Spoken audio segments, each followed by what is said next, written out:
Hey there, Groovesters, Groove Stars, Ridgely here with another Lessons from the CEO. And I'm joined by a friend. We go so far back that our hair used to be not gray. And now my buddy over here has got the gray and mine is it's all there. And what's not there is because I colored it. My brother, Daven Michaels, New York Times best-selling author, founder of Michaels Publications, Publications, right? Yep, press, yep. Michaels Press, Yep. and 123 employee, very big companies, very successful in the online marketing space. And, hard not to make mention of the background. You're sitting on your balcony in Puerto Rico overlooking the sea. That's like pretty ridiculous because a lot of people would say, man, that looks like a screensaver, but it's actually not. Am I right?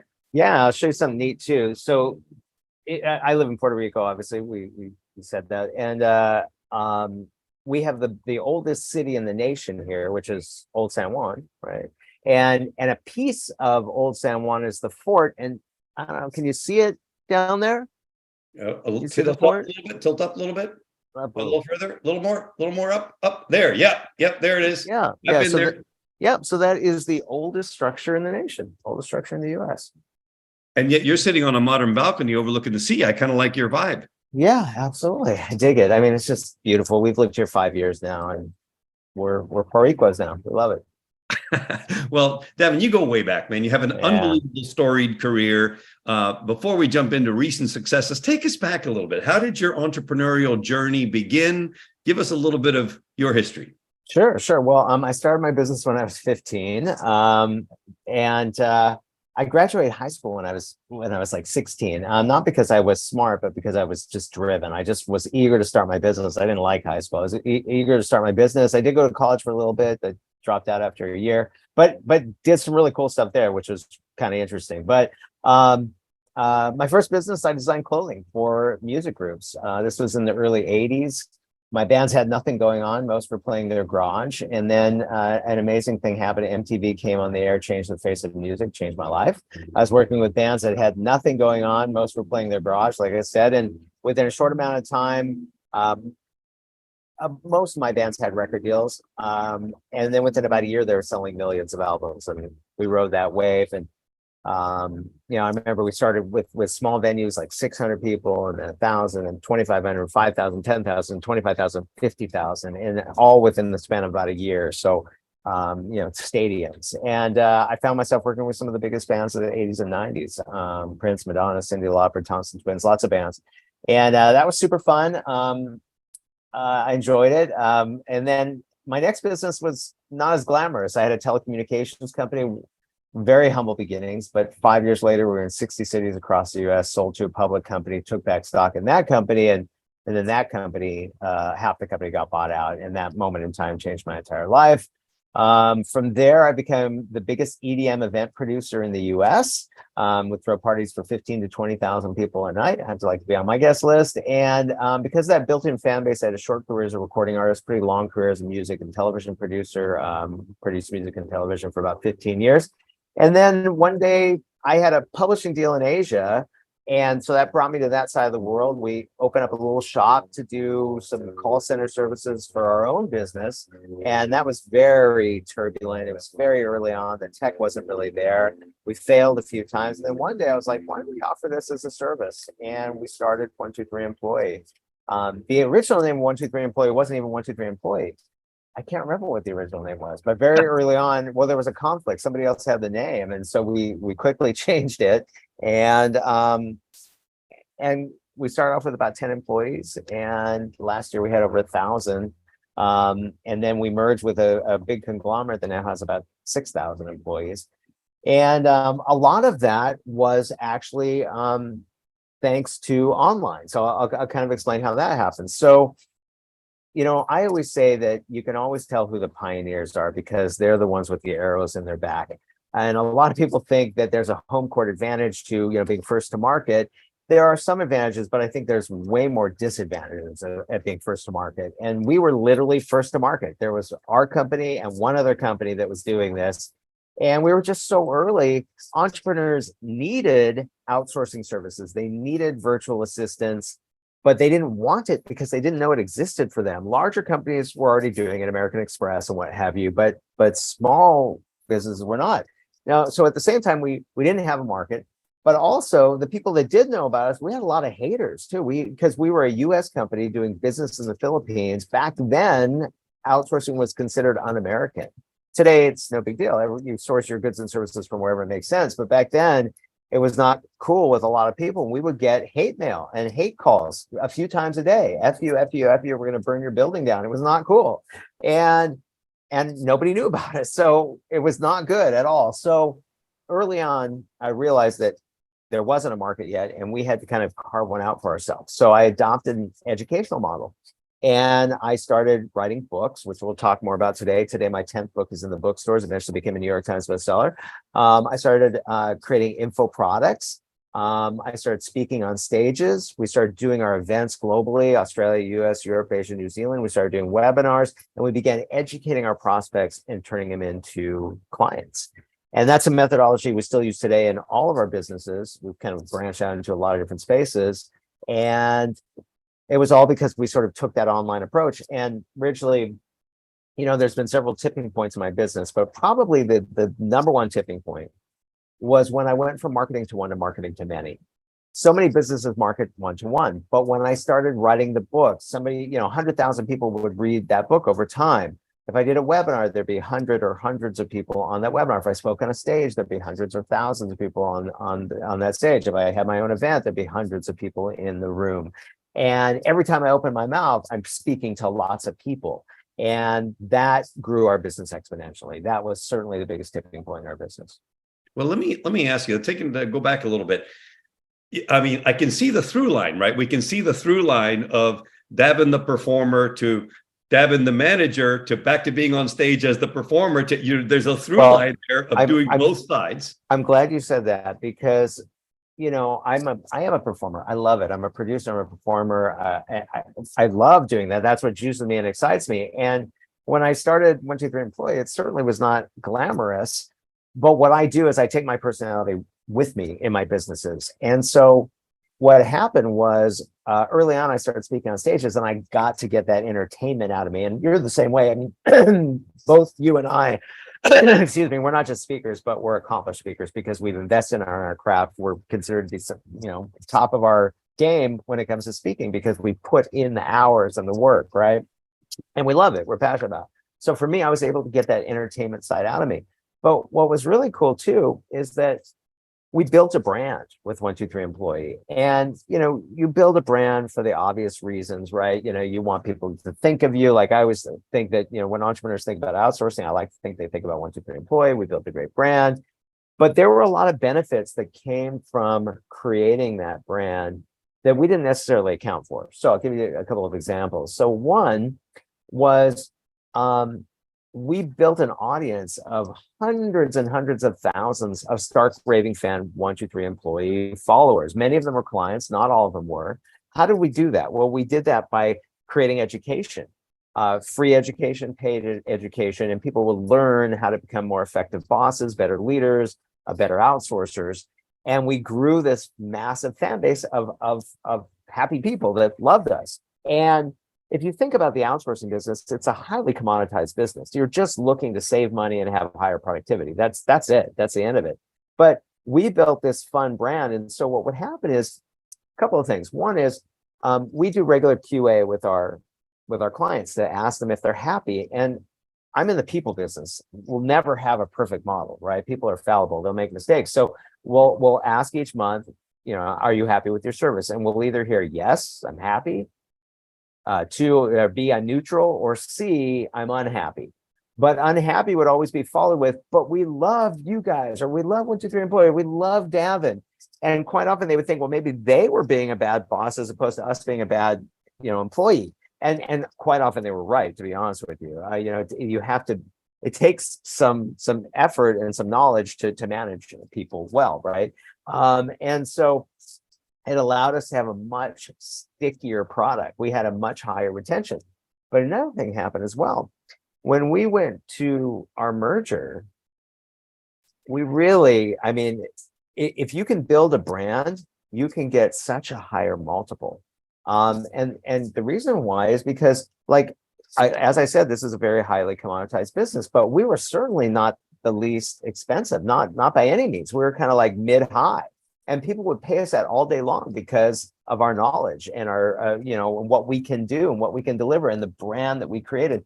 And honestly, we were very strategic in our marketing and what we did, but that one I didn't even account for. That was not even on my radar to, like, increase the value of the company by the brand, which of course makes sense, but I didn't think about it a decade ago when we really started building this brand. Now, let me ask you a question. When you're sitting there, you're running these massive events and you're working with Prince and you're working with Madonna and it's glamorous and it's all those things. Take it for those of us who've never had an experience like that. What was it like to open a little shop in the Philippines and be brought down to earth where nobody knows you? What were those early days like? What were the lessons that you took from that? Because that's fascinating to all of us who've never been on a 50,000 person stage. Yeah. So what was it like starting in the Philippines in the early days? Yeah, which is basically everybody has that first Yeah. beginning where they're like in their office, their garage, their whatever. They're sitting there going, can I do this? What's it look like? Now, obviously, you had a background of tremendous success, but still, that initial thing is still legit. Yeah. At that point, I had some success, right? But I'll tell you what happened. We failed several times. The challenge was the infrastructure wasn't there. The marketing wasn't dialed in yet. The marketing didn't exist yet, or the market didn't exist yet. And it was very challenging. And honestly, that was kind of just a lesson in, number one, not giving up, right? Being absolutely tenacious and doing whatever it took to dial it in. And then also we kept testing.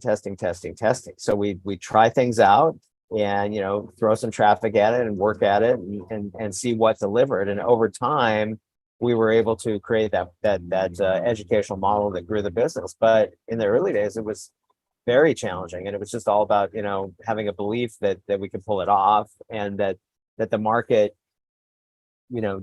needed what we had. Like, you always want, everybody's always selling a need, but really you want to sell a want, right? People will pay anything for what they want, but they just didn't know about us yet. We knew that they would want us once they knew about us, but it was very challenging. I'll tell you what happened early on. So, I told you there were several tipping points in my business. The biggest one was probably marketing from one to marketing to many, but probably the second biggest one was when Tim Ferriss's book came out, The 4-Hour Workweek. So what had happened was we were, busy, just hustling and trying to, defend ourselves.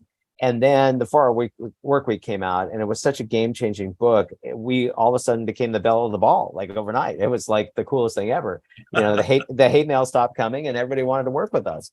And that was pretty huge for us. So that was, and again, that goes back to books and the power of books. So. Well, let me ask you, because there's some, I want to unpack a little bit of this because there's a lot there, man. I mean, we love to talk. I love to have the chance to share the experience of really successful entrepreneurs and talk about the early part, because that's where most people are, right? Most people have not gone through the battles to have the hair that's gray and still be able to live in Puerto Rico on the ocean, right? I mean, so tell us, when you were in those early days, when things were hard, how did you keep going? What were the things that motivate you or drove you, or what did you tap into? What did you read? What did you do to keep the fight, to keep that sustained drive, to make it eventually? It's so long ago, it's hard to really remember. What I will tell you though is, what I find is that successful leaders are tenacious, right? They don't quit no matter what.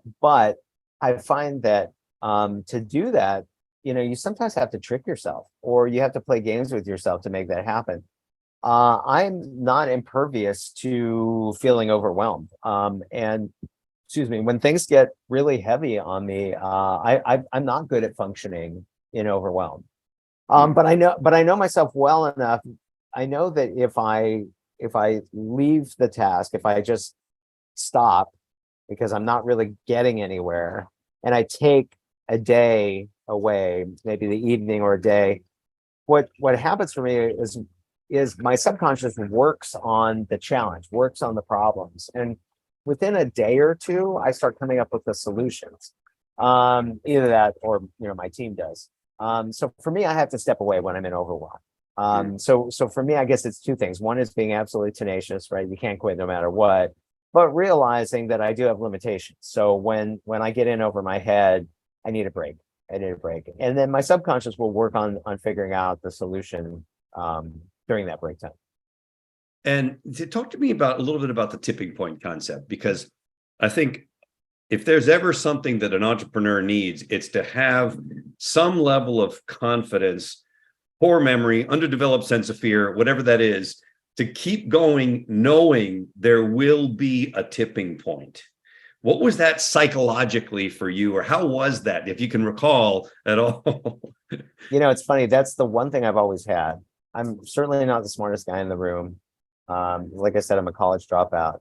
But I had that tenacious, never quit gene. And I've had it since I started my business when I was 15. When I just had no clue what the heck I was doing. Yeah, I just do that. It kind of takes me back to when I started that showroom on Melrose. So my business was on Melrose when I started the clothing company. I started the clothing company. I had a little bit of success, but then I had to open my first showroom on Melrose. And there was no online. This was way back before there was online. And so those days were challenging, because if you wanted to start something, you couldn't just come up with an idea, throw up a web page and send some traffic at it. It cost money. It cost a lot of money. So I had to sign in a long-term lease. I had to do a build out, which cost a lot of money. It was brick and mortar. And to do that, I had to take everything I could beg, borrow, and steal to do this venture. And if it failed, it would have taken me a decade to pay back all that money. Now, at the time, remember, that was over half of my life. I was going to spend my life in indentured servitude if I didn't pull this off. And I'll tell you what happened too. It's pretty crazy. So I had a partner in the early days, and I got rid of him pretty quickly. But before we opened, the night before we opened, we had a fashion show inside the store. Huge success. Press, paparazzi, celebrities. It was so packed that we had people outside watching in through the window because they couldn't get in. It's huge success. The next day, we opened for business. No customers. Day 2, we have customers, but no sales. Day 3, nothing. Day 4, nothing. And right around day 4, my life begins to flash before my eyes, right? Because I realized, like I said, I've taken everything I could beg, borrow, steal, and I've invested in this venture. And if it fails, it would take me a decade to pay it off. So right then and there, I make the executive decision to start staying open late, not 5, 6, or not 6, 7, 8, but like 11, 12 midnight. And the reason why is there was a restaurant / bar next door, and I was just praying that someone would get some drinks in them and come in and buy something from me. So I remember it's day 5. It's late at night. I'm hanging out with a friend in my store. Nobody's there. I remember I hear a cricket chirping in my store, and I go to kill the cricket. My friend goes, "No, don't kill a cricket. You can't kill a cricket." Have you ever heard this? Crickets are No. Crickets are good luck in Eastern culture. You don't want to kill a cricket. So, question: at this moment in time, could I have afforded any more bad luck? No. So I shush out the cricket. A few minutes later, this woman comes in from next door and buys out a whole bunch of clothes. It was like great.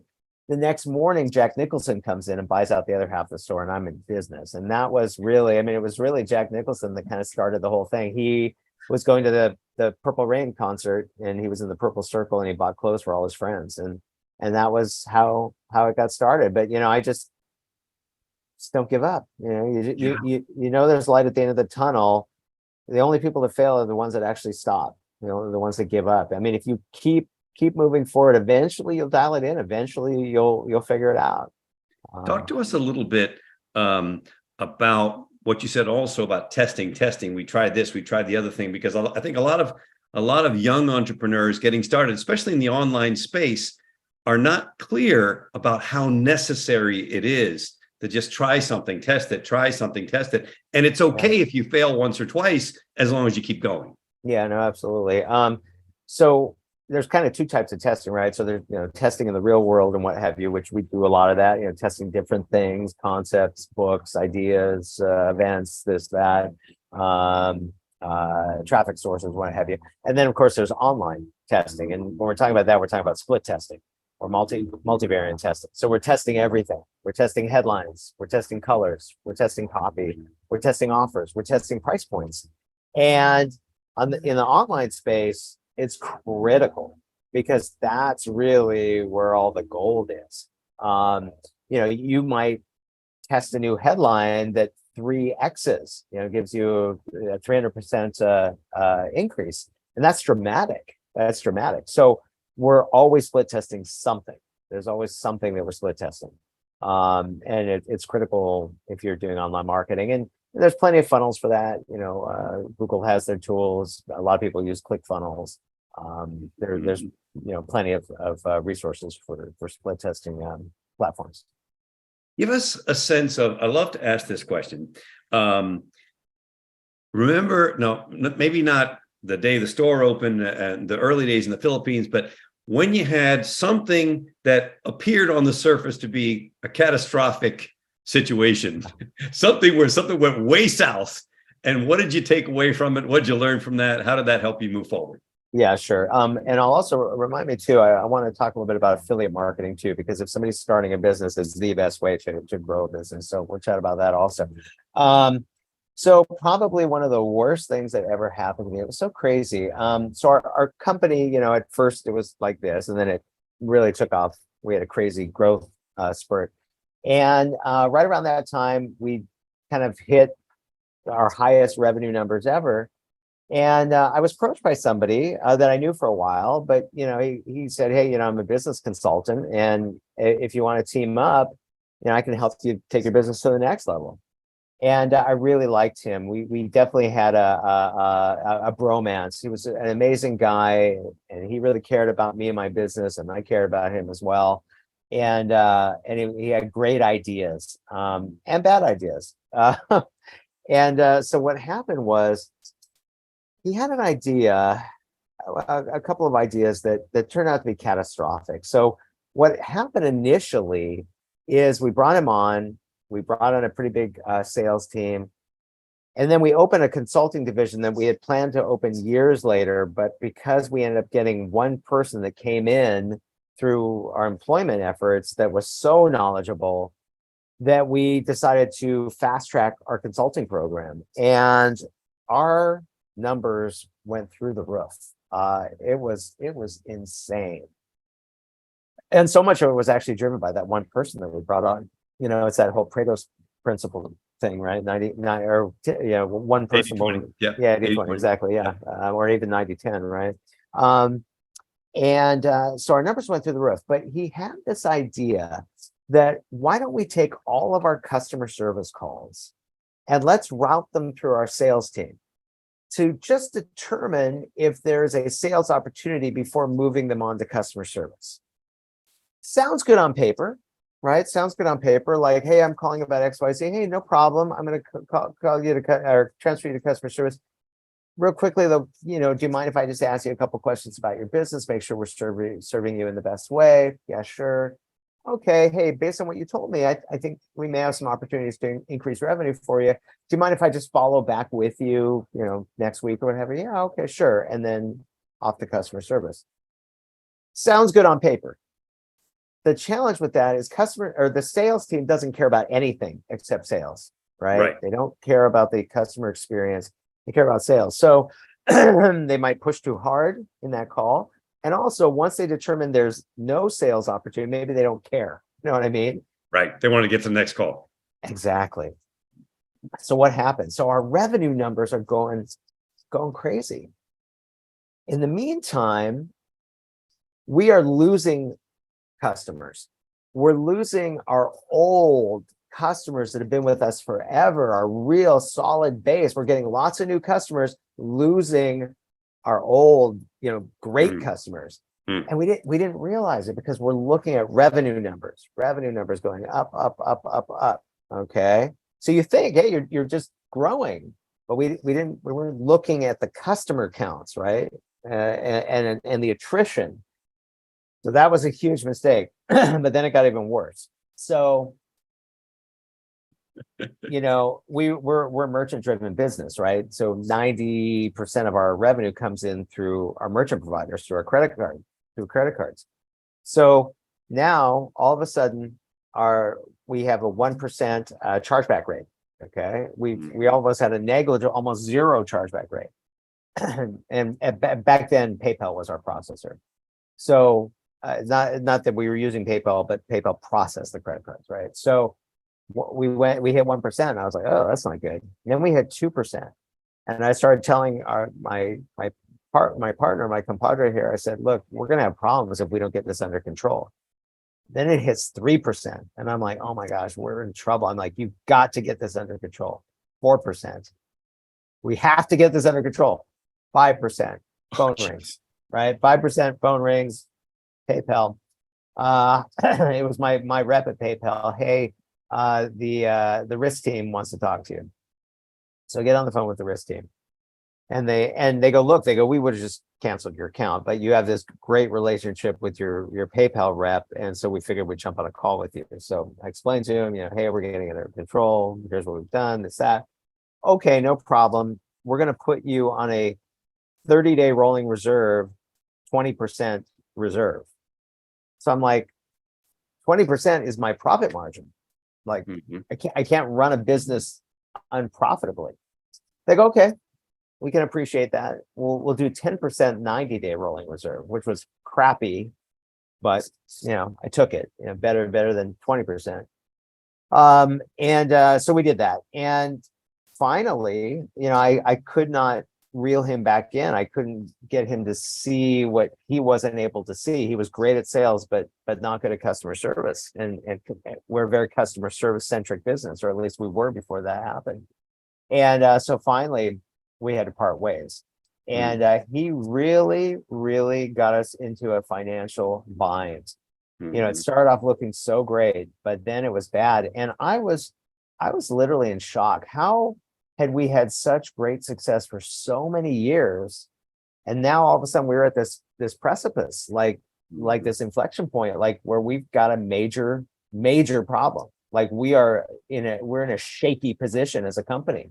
I thought we were more solid than that, and that was a tough pill to swallow. And I was very concerned. We were really in bad shape. And what was your biggest takeaway? What was your biggest takeaway from it? Here's what happened. So we were really, like I said, we were kind of at the height of our career, if you will, and we were failing as a company. That's the reality. And it happened so quickly. It was just shocking. It was shocking. So this is when I rallied the troops. This is, I guess a testament, not just to my leadership, but a testament to my team. Because people always ask me, how am I able to do so many things? We really have a lot of tentacles. We do a lot of stuff.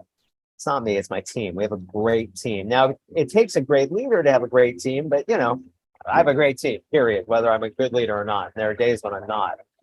But we really like hunkered down. We said, well, what can we do here? Well, and first we had to fix the problem. So we addressed that. We got that all fixed up.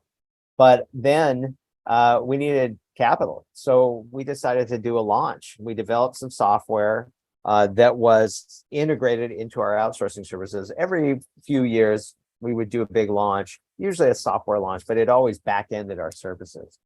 And so we got together and we created the biggest launch of the year. And it was just a testament to the team. And we decided to do something different. We're like, we're really failing in a lot of ways right now, but where are we strong?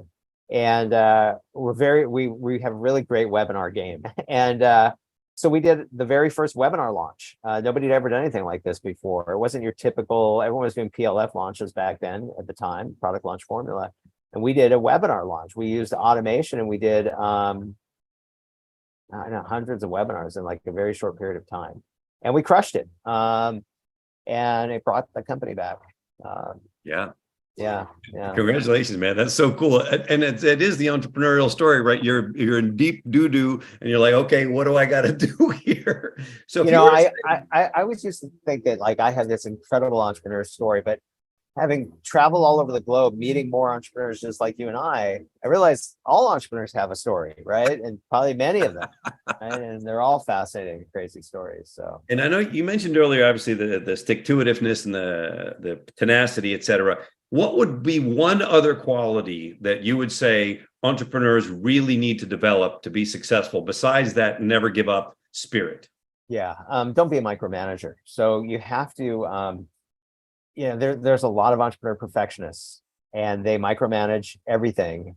And that's what they get in their own way. So you can't scale a business if you're going to be perfect. It's not possible. So you've got to get out of your way. For me, I have a great team and I lead them and then I get out of their way. I don't micromanage them. I let them achieve their greatness. And I think that's a trait that you see in a lot of good leaders. Mm-hmm. Here's a Yeah. question for you. I'd love to ask this. Yeah. If there was a time capsule and you could hit a time thing and speak to the Daven Michaels of 20 years ago with the knowledge and wisdom that you have today, what would you like to share with that young Daven? Well, I would have done it all differently. I went to the school of hard knocks and it's all would have, could have, should have. The grass is always greener. I have friends that have went the route I would have told my young self that were miserable. So, but I'll tell you what I would have told my young self. I wouldn't have screwed around in high school. I would have got better grades. I would have gone to a good college. I would have gone to a top law school. I would have got good grades, and I'd be a litigator. I might have lasted a few years or a decade or what have you, and then probably moved on to something else. But I guess the big advice is, get good grades, go to a good school. Why? I don't think that college is that important today. But what is important, if you go to a great college, the support system is invaluable. So for example, if you go to let's say Princeton, you have an alumni that is a who's who of everything, from New York Times bestselling authors to philanthropists to Nobel laureates. I mean, to captains of business to billionaires. The list goes on, and they are rooting for you. Now, a lot of people go to a good college and they don't take advantage of that support system, but if you do, it shortcuts everything. And I've learned that there are shortcuts to everything, and that is just such a massive growth hack. That's what I would have told my young self, is to go to a good school, get good grades, and tap into that resource, because it is invaluable. And it took me decades to figure that out. Today, I have a crazy Rolodex. Some of you don't know what a Rolodex is, but I have insane contacts. I know princes and presidents and prime ministers, and I feel like there's nobody that I can't get to. But that took me so long to realize the resources I had. I had them for a long time, but it took me a long time to figure it out. And that would have been a huge shortcut. Love that. You mentioned affiliate marketing and how important that is, especially for a budding entrepreneur coming into the online space. Talk to us a little bit about why that is so key. Yeah. So there's two ways to add a zero to your bank account. And I think this is really critical, especially for entrepreneurs that are just starting out, because the odds of you figuring out traffic and buying traffic well, it's going to take you time, and it's not inexpensive. But affiliate traffic is great because it's not the least expensive traffic. You'll probably pay the most for that traffic. You'll pay more for that traffic than anything else, but you only pay for sales, and that's huge. It's a total risk reversal for you. So there are two ways to add a zero to your bank account. One is you've got to have your own affiliate program. Who in their right mind would not have their own affiliate program? There are people that would send you business if you incentivize them to do it. You have to be nuts not to have that. So that's number one. And that's easy to do. ClickFunnels, Infusionsoft, myriad of different CRMs give you that option. It's easy to do. So you must have an affiliate program and incentivize your people to send you business. And the second way you add a zero to your bank account is you utilize affiliate marketing to fill the gaps in your business. And actually, before I even explain that, let me go back a second and give you a little more distinction on affiliates. So I said that every business should have an affiliate program. So we have thousands and thousands and thousands and thousands and thousands of affiliates, and 1, 2, 3 employee, maybe about 8,000 or 9,000, a lot of them. Now, I don't know a single one of them, but I love every single one of them, right? I call my invisible workforce because they send me business whether I'm awake or sleeping or on vacation or working. Now, most of those affiliates are incredibly small. They might send me a deal a year, on average, not a lot. Then we also have what's called our joint venture partners. And these are all the big boys and girls, people like you, Richly, people that I know very well. They're some of my best friends. We've known each other for over a decade. We've traveled the globe together. You and I have traveled together. You know, we spend money on lavish dinners and what have you. And why wouldn't I? Because my joint venture partners can generate me anywhere from like $10,000 to maybe $100,000 in about 90 minutes. These are great friends to have. It's one thing to have a best friend. It's even a better thing to have a best friend that you make money with, because you get to spend it with them. It's just fun, you know? And you and I, we've been doing that for years. And so that's, you know, what you're striving to achieve. And by the way, affiliates and joint venture partners, they're the exact same thing. But a JV partner in our world are the big boys and girls. So that's pretty huge. Next distinction is, and a lot of people don't get this, you use affiliate marketing to fill the gaps in your business. So there's a myriad of different things that your clients will buy from you once they know, like, and trust you, if only you had it to sell to them. For us at 123 Employee, they know, like, and trust us. We have fans all over the globe. My clients would buy a ton of different things from me, all types of business services and marketing and education and so on and so forth, if only I had it to sell to them. I don't want to be in 47 different businesses, though. I know that's a recipe for disaster. You need to stay in your lane. You need to stay focused in your main business. But I do sell that stuff to my clients through my affiliates, people like you. And what happens in that transaction? Well, one, my clients get great stuff, cutting edge stuff that is vetted. They know I vetted it. They know that if they have a problem with that vendor, they can come back and yell at me and I'll go yell at them, right? So they have recourse. Two, you know, they're getting something valuable. Three, I'm making money from the deal, and so is my partner. And so everybody wins, right?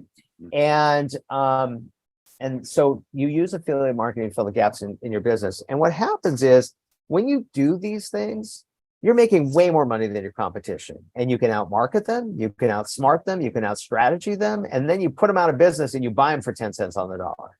Mm-hmm. And that, I mean, and I hate to say it, but that's how this game of business works. And I'm not saying don't be a ruthless asshole, but be smart and grow your business strategically better than other people do.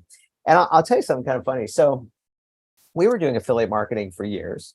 We would run some promos every year, not a lot, a little bit here and there. And maybe we were doing 100,000 a year or a couple 100,000 a year in affiliate sales. And I remember we were doing back-to-back events. So these were our events. So we did one of our events in Orlando. And then I had my whole team on a plane. We were flying to London to do our London event. And I had my MC, Casey. Do you know Casey Eberhardt? Not personally, but of Casey, Okay. sure. Okay, so Casey was my MC. He's one of my best friends way before this marketing game. I know him from the entertainment business. And so Casey was my MC for the event. We're sitting on the plane, and Casey is just ecstatic because he just made his first $1,000 in affiliate commissions, and he's just bouncing off the walls. And I remember I'm tired. We're on a long transatlantic flight, and he's like just going on and on and on. I remember thinking to myself, like, who cares? You know, who cares about $1,000, right? But I'll never forget. He turns to me and said, "Dad," he said, "you know what the best thing is?" I go, "What?" He said, "It's pure profit."